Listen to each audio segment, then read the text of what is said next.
नमस्कार. हांव राजेश वैकुंठ दाबोळकर. गोंया विधानसभेची निवडणुका 2027 आसा.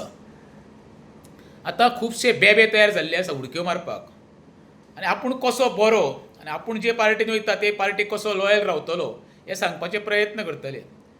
दुसरें, आपले फॅमिलीक प्रमोट करपाचे प्रयत्न करतले. आपले बायलेक, भुरग्यांक, सासूमाय, आवयक, जशें कितें तेंचेच फॅमिलीचे 4 आमदार जावचे गोंयांत आनी मजकेच फॅमिलींनी गोंयांत राज्य करचें. आनी तें चालूय आसा. तुमी विचार करा पळय, तिसवाडी पळया, बार्देश पळया, सत्तरीत पळया, हे मजकेच फॅमिली आसा पळय, लोकांच्या माथ्यार डोईजर जाल्ले आसा.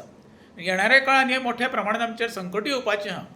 हेजो खरें म्हणशें जाल्यार सिरियसली गोंयकारांनी आनी प्रत्येक मतदारान विचार करपाक जावो. आयज पंचायत लेवलार तुमी वचा पळया, आमदाराची आवय मेंबर, थोड्यांचे माजी आमदाराची सासूमाय मेंबर, थोड्यांच्यो बायलो मेंबर, घोवूय सरपंच, अशें सगळी मरे फॅमिली राज हेंच्यांनी प्रत्येक कडेन आपले फक्त कितें हेंच्यांनी हो धंदो केल्लो आसा. हेंकां तेंच्या पलीकडे कांय ना. लोक कशें मरचे, आपली पोटां कशीं भरची, हो तेंचो एक एजेंडा चालू आसा. तेका लागून गोंयकारांक सांगता, 2000 आनी 3000 रुपया दिता म्हण हेंकां बळी पडूं नाका. स्वताचें अस्तित्व हेंच्या फुडें घाण धरूं नाका. तुमचे भुरग्यांचें भविश्य पळया आनी अशे लाचार जे फॅमिलीक आपले प्रमूख दिसता राजकारणांत, तेंच्या पासून सावध रावा. देव बरें करूं.